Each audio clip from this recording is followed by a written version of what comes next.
ಶಕ್ತಿಯನ್ನು ಒಂದು ರೂಪದಿಂದ ಇನ್ನೊಂದು ರೂಪಕ್ಕೆ ಮಾತ್ರ ಪರಿವರ್ತಿಸಬಹುದು. ಅದನ್ನು ಸಂಪತ್ತಾಗಿ ಪರಿವರ್ತಿಸಬಹುದಾ ಹೇಗೆ ಅಂತ ತಿಳಿಬೇಕಾ? ಮುಂದೆ ನೋಡಿ. ಇದ್ ನೋಡು ನನ್ನ ವಿದ್ಯುತ್ ಬಿಲ್ ಪ್ರತಿ ತಿಂಗಳು ಹೆಚ್ಚುತ್ತಾನೆ ಹೋಗುತ್ತೆ. ಇದು ನಿನ್ಗೆ ಮಾತ್ರ ಅಲ್ಲ, ಎಲ್ರಿಗೂ ಸಮಸ್ಯೆನೆ. ನಾವು ಎಷ್ಟೊಂದು ವಿದ್ಯುತ್ ಬಳಸ್ತಿದ್ದೀವಲ್ವಾ, ಅಂದ್ರೆ ಜೀವನೇಡಿ ವಿದ್ಯುತ್ ಬಿಲ್ ಪಾವತಿಸ್ತಾನೆ ಇರ್ಬೇಕಾ? ಒಂದು ಪರಿಹಾರ ಇದೆ, ಆದ್ರೆ ಅದು ಕೇವಲ ವಿದ್ಯುತ್ಗೆ ಮಾತ್ರ ಸಂಬಂಧಿಸಿದಲ್ಲ. ನಿನ್ಗೆ ಪೂರ್ತಿ ಎನರ್ಜಿ ಸೆಕ್ಟರ್ನಿಂದ ಹಣ ಗಳಿಸುವ ಅವಕಾಶ ಸಿಗಬಹುದು.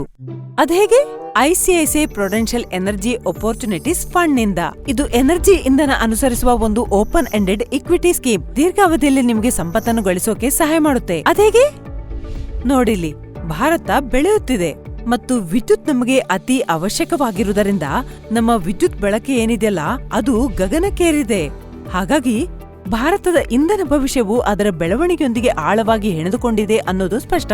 ಅಂದ್ರೆ ಜಾಗತಿಕ ಆರ್ಥಿಕ ಪವರ್ ಹೌಸ್ ಆಗೋ ಭಾರತದ ಕನಸು ಏನಿದೆಯಲ್ಲ ಅದು ಸಹ ವಿಶ್ವಾಸಾರ್ಹ ಮತ್ತು ಹೇರಳವಾದ ವಿದ್ಯುತ್ ಪೂರೈಕೆಯನ್ನು ಅವಲಂಬಿಸಿದೆ. ಈ ಬೇಡಿಕೆಯನ್ನು ಹೆಚ್ಚಿಸುವ ಹೊಸ ವಲಯಗಳು ಸಹ ಹೊರಹೊಮ್ಮುತ್ತಿವೆ.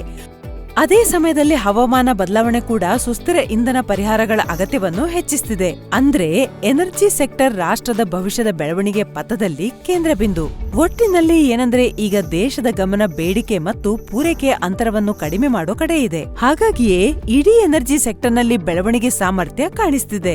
ಮತ್ತೆ ಇದೇ ಬೆಳವಣಿಗೆಯನ್ನು ಬಳಸಿಕೊಳ್ಳಲು ಈ ಯೋಜನೆ ನಿಮ್ಗೆ ಸಹಾಯ ಮಾಡುತ್ತೆ. ವಾಸ್ತವದಲ್ಲಿ ಈ ಸ್ಕೀಮ್ ಸಮಗ್ರ ಎನರ್ಜಿ ವ್ಯಾಲ್ಯೂ ಚೈನ್ನಲ್ಲಿ ಹೂಡಿಕೆ ಮಾಡೋದನ್ನ ಗುರಿಯಾಗಿಸಿದೆ.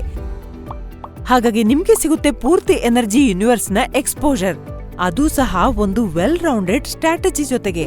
ಮತ್ತೆ ನೀವು ದೀರ್ಘ ಸಮಯಕ್ಕಾಗಿ ಹೂಡಿಕೆ ಮಾಡುವವರಾಗಿದ್ರೆ ನೀವು ಖಂಡಿತವಾಗಿ ಇದನ್ನು ಪರಿಗಣಿಸಬೇಕು. ಚೆನ್ನಾಗಿದೆ ಕಣೆ. ಹಾಗಾದ್ರೆ ಯಾಕೆ ತಡ?